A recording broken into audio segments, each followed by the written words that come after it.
ಮೈಸೂರಿನಲ್ಲಿ ದಸರಾ ಆಚರಣೆ ವಿದ್ಯುಕ್ತವಾಗಿ ಆರಂಭವಾಗಲಿದೆ. ಮಾನ್ಯ ಮುಖ್ಯಮಂತ್ರಿಗಳು ಹಂಪನ ಅವರು ಈ ಉದ್ಘಾಟನೆಯನ್ನು ನೆರವೇರಿಸಿಕೊಡಲಿದ್ದಾರೆ. ಸುಮಾರು 9 ದಿನಗಳ ಕಾಲ ಈ ನವರಾತ್ರಿ ಉತ್ಸವ ವಿವಿಧ ಚಟುವಟಿಕೆಗಳು ಮೈಸೂರಿನಲ್ಲಿ ನಡೆಯುತ್ತೆ. ಸುಮಾರು 50 ಲಕ್ಷಕ್ಕಿಂತ ಹೆಚ್ಚು ಪ್ರವಾಸಿಗರು ಬರ್ತಾರೆ, ತಾಯಿ ಚಾಮುಂಡಿಯ ಭಕ್ತರು ಬರ್ತಾರೆ. ದಸರಾವನ್ನು ನೋಡುವಂಥದ್ದೇ ಎಲ್ರಿಗೂ ಒಂದು ಖುಷಿಯ ಸಡಗರದ ವಿಚಾರ. ಪ್ರತಿ ವರ್ಷ ಸೆಪ್ಟೆಂಬರ್ ಅಕ್ಟೋಬರ್ ಬಂತು ಅಂತ ಅಂದ್ಕೂಡಲೇ ಇಡೀ ಮೈಸೂರಿನಲ್ಲಿ ಒಂದು ರೀತಿಯ ಹಬ್ಬದ ವಾತಾವರಣ ಸೃಷ್ಟಿಯಾಗುತ್ತೆ. ತಾಯಿ ಚಾಮುಂಡೇಶ್ವರಿಗೆ 9 ದಿನಗಳು ವಿವಿಧ ಅಲಂಕಾರವನ್ನು ಮಾಡ್ತಾರೆ. ಲಕ್ಷಾಂತರ ಜನ ಭಕ್ತರು ಬಂದು ಆಕೆಯ ದರ್ಶನವನ್ನು ಪಡೆದು ಆಶೀರ್ವಾದವನ್ನು ಕೋರಿ ಪ್ರಾರ್ಥನೆಯನ್ನು ಮಾಡಿ ಹೋಗ್ತಾರೆ. ಹೀಗೆ ಮೈಸೂರು ದಸರಾ ಸಂದರ್ಭದಲ್ಲಿ ಭಕ್ತಿ ಭಾವದಿಂದ ತಾಯಿ ಚಾಮುಂಡಿಯ ಆರಾಧನೆಗೆ ಸಿದ್ಧವಾಗುತ್ತೆ. ಅದೇ ಸಂದರ್ಭದಲ್ಲಿ ಕೆಲವರು ಒಂದು ರೀತಿ ಕರ್ಕಶವನ್ನು ಕೂಡ ಪ್ರಾರಂಭ ಮಾಡಿಬಿಡ್ತಾರೆ. 2016ರಲ್ಲಿ ಸಿದ್ದರಾಮಯ್ಯ ಸಾಹೇಬರು ಈ ಹಿಂದೆ ಮುಖ್ಯಮಂತ್ರಿ ಆದಾಗ ಮಹಿಷಾ ದಸರಾ ಅಂತ ಪ್ರಾರಂಭವನ್ನು ಮಾಡಿದರು. ಅದುವರೆಗೂ ಈ ರೀತಿ ಒಂದು ದಸರಾ ಇದೆ ಅಂತ ಜಗತ್ತಿನಲ್ಲಿ ಯಾರಿಗೂ ಗೊತ್ತಿರಲಿಲ್ಲ. ಇದೇ ಒಂದು ಸೃಷ್ಟಿಯನ್ನು ಮಾಡಿ ಮಹಿಷಾ ದಸರಾ ಅಂತ ಪ್ರಾರಂಭ ಮಾಡಿದರು. ಟೌನ್ ಹಾಲಿಂದ ಬೆಳ್ಳಿಯ ರಥದಲ್ಲಿ ಮಹಿಷನ ಫೋಟೋನ ಇಟ್ಕೊಂಡು ಚಾಮುಂಡಿ ಬೆಟ್ಟಕ್ಕೆ ಹೋಗಿ ಅಲ್ಲಿ ಮಹಿಷಾಸುರನ ಸ್ಟ್ಯಾಚ್ಯೂಗೆ ಪುಷ್ಪಾರ್ಚನೆಯನ್ನು ಮಾಡಿ ಅಲ್ಲೇ ಪೆಂಡಾಲನ್ನ ಹಾಕಿ ಅಲ್ಲಿ ತಾಯಿ ಚಾಮುಂಡಿಗೆ ಬಗ್ಗೆ ಇಲ್ಲ ಸಲ್ಲದ ಮಾತುಗಳನ್ನಾಡೋಂಥದ್ದು, ತಾಯಿ ಚಾಮುಂಡಿ ಬಗ್ಗೆ ನಿಂದನಾತ್ಮಕವಾದಂಥ ಮಾತುಗಳನ್ನಾಡೋಂಥದ್ದು, ಈ ರೀತಿಯ ಒಂದು ಹೊಸ ಚಾಳಿಯನ್ನು ಹುಟ್ಟುಹಾಕಿದರು. 2019ರಲ್ಲಿ ನಮ್ಮ ಯಡಿಯೂರಪ್ಪ ಸಾಹೇಬರ ನೇತೃತ್ವದಲ್ಲಿ ಸರ್ಕಾರ ಬಂದಾದ ನಂತರ ಆಗ ಜಿಲ್ಲಾ ಉಸ್ತುವಾರಿ ಸಚಿವರಾಗಿ ಸೋಮಣ್ಣ ಸಾಹೇಬರು ಬಂದರು. ಆಗ ನಾನು ಸೋಮಣ್ಣ ಸಾಹೇಬ್ರಿಗೆ ಹೇಳಿದೆ, ಈ ರೀತಿ ತಾಯಿ ಚಾಮುಂಡಿಗೆ ಅವಮಾನ ಮಾಡುವಂಥ ಈ ರೀತಿ ಒಂದು ಪದ್ಧತಿಯನ್ನು ಹೊಸದಾಗಿ ಸೃಷ್ಟಿ ಮಾಡಿದರೆ ತಾಯಿ ಚಾಮುಂಡಿಗೆ ಕೋಟ್ಯಂತರ ಜನ ಭಕ್ತರಿದ್ದಾರೆ. ಇಲ್ಲಿ ಯಾರೋ 3 ಜನ ವಿವೇಚನಾ ರಹಿತವಾಗಿ ಈ ರೀತಿ ಒಂದು ಆಚರಣೆಯನ್ನು ಹುಟ್ಟುಹಾಕಿ ತಾಯಿಗೆ ಅವಮಾನ ಮಾಡೋಂಥದ್ದನ್ನು ನಾವು ಸಹಿಸೋಕ್ಕಾಗಲ್ಲ, ಇದನ್ನು ಮಟ್ಟ ಹಾಕಬೇಕು ಅಂತ ಕೇಳಿದೆ. ಆಗ ಸೋಮಣ್ಣ ಸಾಹೇಬರು ಗಟ್ಟಿಯಾದ ನಿರ್ಧಾರವನ್ನು ಕೈಗೊಂಡು ನಾವು ಮಹಿಷಾ ದಸರಾವನ್ನು ಮಾಡಲಿಕ್ಕೆ ಬಿಡಲಿಲ್ಲ. ನಾವು ನಿಷೇಧವನ್ನು ಕೂಡ ನಾವತ್ತು ಅಲ್ಲಿ 144 ಸೆಕ್ಷನ್ ಹಾಕಿ ನಿಷೇಧವನ್ನು ಕೂಡ ಅಲ್ಲಿ ನಾವು ಹೇರಿದ್ದು. 2023ರಲ್ಲಿ ಮತ್ತೆ ಸಿದ್ದರಾಮಯ್ಯ ಸಾಹೇಬರು ಬಂದಾದ ಕೂಡಲೇ ಮತ್ತೆ ಉತ್ಸಾಹ ಪ್ರಾರಂಭ ಆಯಿತು ಇವರಿಗೆ. ಏನೋ ಒಂದು ರೀತಿ ಇವರೇ ಗೆದ್ದುಬಿಟ್ಟಿದ್ದಾರೆ, ಸಿದ್ದರಾಮಯ್ಯ ಸಾಹೇಬರು ಬಂತು ಅಂದರೆ ಮತ್ತೆ ಮಹಿಷಾ ದಸರಾವನ್ನು ಆರಂಭ ಮಾಡಿಬಿಡ್ಬೋದು ಅಂತ ಉಮೇದಿನಿಂದ ಕಳೆದ ವರ್ಷ ನನ್ನ ಹತ್ರ ಚಾಲೆಂಜ್ ಕೂಡ ಹಾಕಿದರು. ನಾನು ಮತ್ತು ನಮ್ಮ ಕೃಷ್ಣರಾಜ ಕ್ಷೇತ್ರದ ಸನ್ಮಾನ್ಯ ಶಾಸಕರಾಗಿರುವ ಶ್ರೀವತ್ಸ ಅವರು ಇದಕ್ಕೆ ಕಡಾಖಂಡಿತವಾಗಿ ವಿರೋಧಿಸಿದ್ದು. ನಾವು ಅವತ್ತು ಮಹಿಷಾ ದಸರಾವನ್ನು ಯಾವತ್ತು ಮಾಡ್ತಾರೆ ಅದೇ ದಿನ ನಾವು ಚಾಮುಂಡಿ ಬೆಟ್ಟ ಚಲೋ ಅಂತಲೂ ಕೂಡ ನಾವು ಚಾಮುಂಡಿ ತಾಯಿಯ ಸಾವಿರಾರು ಭಕ್ತರ ಜೊತೆ ನಾವು ಬರ್ತೀವಿ, ಸಂಘರ್ಷ ಆದರೂ ಪರವಾಗಿಲ್ಲ, ನಾವು ರೆಡಿ ಇದ್ದೀವಿ ಅಂತ ಹೇಳಿದ್ವಿ. ಹಾಗಾಗಿ ಕಳೆದ ವರ್ಷ ಇದು ಸಂಘರ್ಷದ ವಾತಾವರಣ ಸೃಷ್ಟಿಯಾಗುತ್ತೆ, ತಾಯಿ ಚಾಮುಂಡಿಗೆ ಅವಮಾನ ಮಾಡಲಿಕ್ಕೆ ಯಾವುದೇ ಕಾರಣಕ್ಕೂ ಕೂಡ ತಾಯಿ ಚಾಮುಂಡಿಯ ಭಕ್ತರು ಬಿಡುವುದಿಲ್ಲ ಅನ್ನೋದು ಸರ್ಕಾರಕ್ಕೆ ಮನವರಿಕೆಯಾಗಿ ಅವರಿಗೆ ಒಂದು ರೀತಿಯಲ್ಲಿ ಭಯ ಶುರುವಾದ ಕೂಡಲೇ ಅವರು 144 ಸೆಕ್ಷನ್ ಹಾಕಿ ಅವತ್ತು ಬೆಟ್ಟಕ್ಕೂ ಹೋಗ್ಲಿಕ್ಕೆ ಅವಕಾಶವೂ ಕೊಡಲಿಲ್ಲ. ಮಹಿಷಾ ದಸರಾ ಅಂತ ಹೇಳಿ ಬೆಟ್ಟಕ್ಕೆ ಹೋಗಿ ತಾಯಿ ಚಾಮುಂಡೇಶ್ವರಿಗೆ ನಿಂದಿಸುವಂಥದ್ದು, ಮಹಿಷಾಸುರನಿಗೆ ಹಾರ ಹಾಕುವಂಥದ್ದು, ಇದ್ಯಾವುದಕ್ಕೂ ಕೂಡ ಅವಕಾಶವನ್ನು ಕೊಡಲಿಲ್ಲ.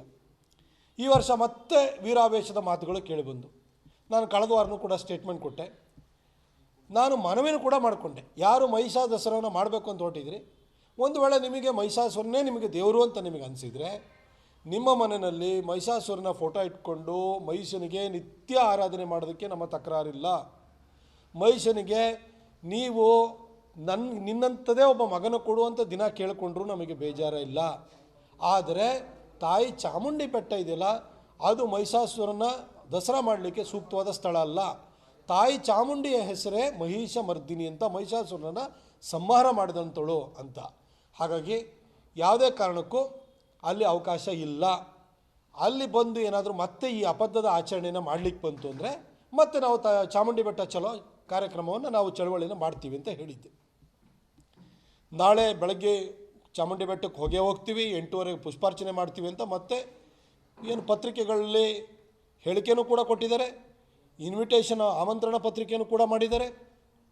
ಈ ಮಧ್ಯದಲ್ಲಿ ನಾನು ಪೊಲೀಸ್ ಕಮಿಷನರ್ ಹತ್ರ ಮಾತಾಡಿದೆ, DCP 1 ಹತ್ರನೂ ಮಾತಾಡಿದ್ದೀನಿ, ಜಿಲ್ಲಾ ಆಡಳಿತ ಜೊತೆನೂ ಮಾತಾಡಿದ್ದೀನಿ. ಅವರು ಇವತ್ತಿನಿಂದಲೇ ಜಾರಿ ಬರುವ ಹಾಗೆ 144 ಸೆಕ್ಷನ್ನ ಆಲ್ರೆಡಿ ಜಾರಿಗೆ ಮಾಡಿದ್ದಾರೆ.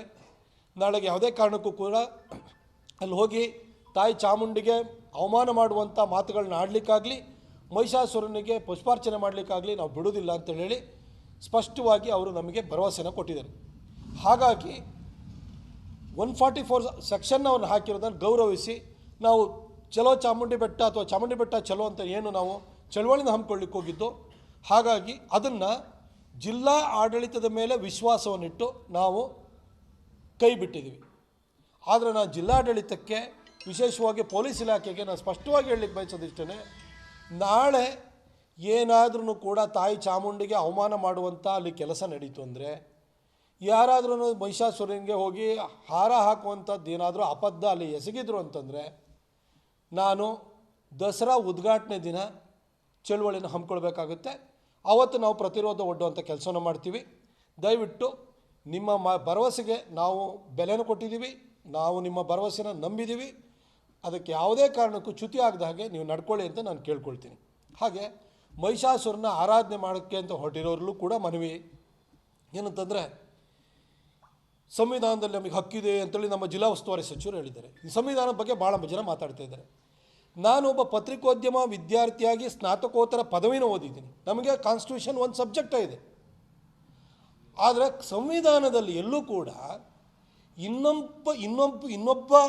ಇನ್ನೊಂದು ಧರ್ಮೀಯರಿಗೆ, ಅನ್ಯ ಧರ್ಮೀಯರಿಗೆ ಅಥವಾ ಯಾರು, ಈಗ ನಾನು ತಾಯಿ ಚಾಮುಂಡಿಯಲ್ಲಿ ನಂಬಿಕೆ ನೆಟ್ಟಿದ್ದೀನಿ, ಅವರು ಮಹಿಷಾಸುರನಲ್ಲಿ ನಂಬಿಕೆ ನೆಟ್ಟಿದ್ದಾರೆ. ಮಹಿಷಾಸುರನನ್ನು ಆರಾಧಿಸುವವರು ತಾಯಿ ಚಾಮುಂಡಿಯ ಭಕ್ತರಿಗೆ ನೋವುಂಟು ಮಾಡೋದಕ್ಕೆ, ಅವಮಾನ ಮಾಡುವಂಥ ಮಾತುಗಳನ್ನ ಆಡೋದಕ್ಕೆ ಸಂವಿಧಾನದಲ್ಲಿ ಎಲ್ಲೂ ಅವಕಾಶ ಇಲ್ಲ.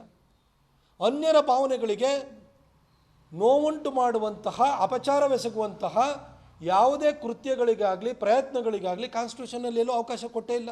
ಕಾನ್ಸ್ಟಿಟ್ಯೂಷನ್ ಅಂತಾರೆ. ನಾನು ಮಾನ್ಯ ಉಸ್ತುವಾರಿ ಸಚಿವರಿಗೆ ಹಾಗೂ ಕಾನ್ಸ್ಟಿಟ್ಯೂಷನ್ ಬಗ್ಗೆ ಓತಪ್ರೋತವಾಗಿ ಭಾಷಣವನ್ನು ಕೊಡ್ತಾ ಇರೋರ ಬಗ್ಗೆ ಹೇಳಲಿಕ್ಕೆ, ದಯವಿಟ್ಟು ಕಾನ್ಸ್ಟಿಟ್ಯೂಷನ್ ಓದಿ.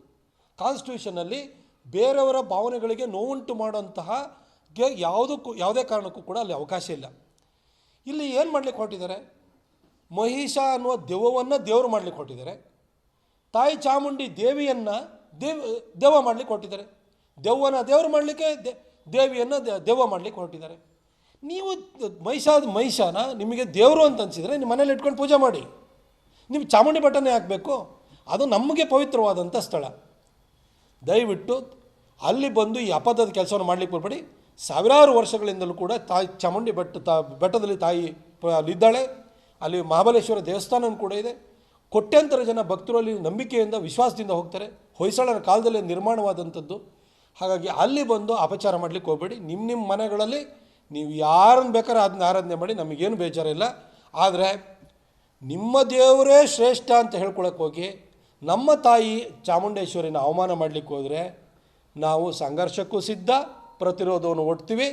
ಆದರೆ ನಾಳೆ ಜಿಲ್ಲಾಡಳಿತ ನಮಗೆ ಭರವಸೆ ಕೊಟ್ಟಿರೋದ್ರಿಂದ ನಾವು ಚಾಮುಂಡಿ ಬೆಟ್ಟ ಚಲೋ ಅನ್ನೋ ಕಾರ್ಯಕ್ರಮವನ್ನು ತಾತ್ಕಾಲಿಕವಾಗಿ ತಡೆ ಹಿಡಿದಿದ್ವಿ, ಕೈ ಬಿಟ್ಟಿದ್ದೀವಿ. ಆದರೆ ನಮ್ಮ ವಿಶ್ವಾಸಕ್ಕೆ, ನಂಬಿಕೆಗೆ ಯಾವುದೇ ಕಾರಣಕ್ಕೂ ಧಕ್ಕೆ ಆಗದಾಗೆ ಪೊಲೀಸ್ ಇಲಾಖೆ ಮತ್ತು ಜಿಲ್ಲಾಡಳಿತ ನೋಡ್ಕೊಳ್ಳುತ್ತೆ ಅಂತ ನನಗೆ ವಿಶ್ವಾಸ ಇದೆ. ಹಾಗೆ ನಮ್ಮ ಇವತ್ತು ತುರ್ತಾಗಿ ಪತ್ರಿಕಾಗೋಷ್ಠಿಯನ್ನು ಕರೆದು ಕೂಡಲೇ ಎಲ್ಲ ನಮ್ಮ ಪತ್ರಕರ್ತ ಮಿತ್ರರು ನೀವು ಬಂದಿದ್ದೀರಿ, ನಿಮಗೂ ಧನ್ಯವಾದಗಳು. ಹಾಗೆ ನನ್ನ ಜೊತೆಗೆ ನಮ್ಮ ಪಕ್ಷದ ಹಿರಿಯ ಮುಖಂಡರಾಗಿರುವಂಥ ನಂಜಪ್ಪ ಅವರಿದ್ದಾರೆ, ಆನಂದ್ ಅವರಿದ್ದಾರೆ, ಹಾಗೆ ನಮ್ಮ ಗೋಪಿ ಅವರಿದ್ದಾರೆ, ಪರಮೇಶ್ ಇದ್ದಾರೆ, ಹಾಗೆ ಕಿರಣ್ ಗೌಡ ಇದ್ದಾರೆ. ಹಾಗೆ ಎಲ್ಲ ನಮ್ಮ ಪಕ್ಷದ ಎಲ್ಲ ಮುಖಂಡರುಗಳು ಬಂದಿದ್ದೀರಿ, ನಿಮ್ಮೆಲ್ಲರಿಗೂ ಕೂಡ ಧನ್ಯವಾದಗಳು.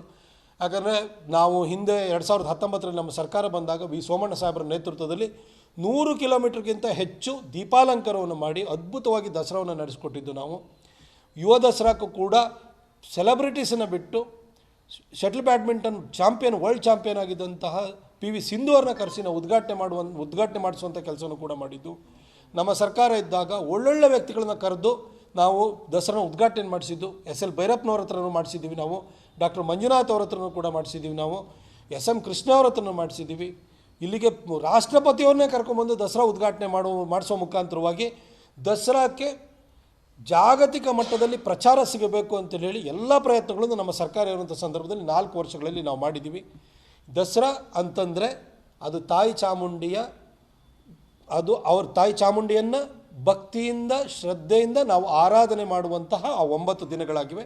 ಅದಕ್ಕೆ ಅಪಚಾರ ಆಗದಾಗೆ ಜಿಲ್ಲಾಡಳಿತ ನೋಡ್ಕೊಳ್ಬೇಕು ಅಂತ ಕೇಳ್ಕೊಳ್ತೀನಿ.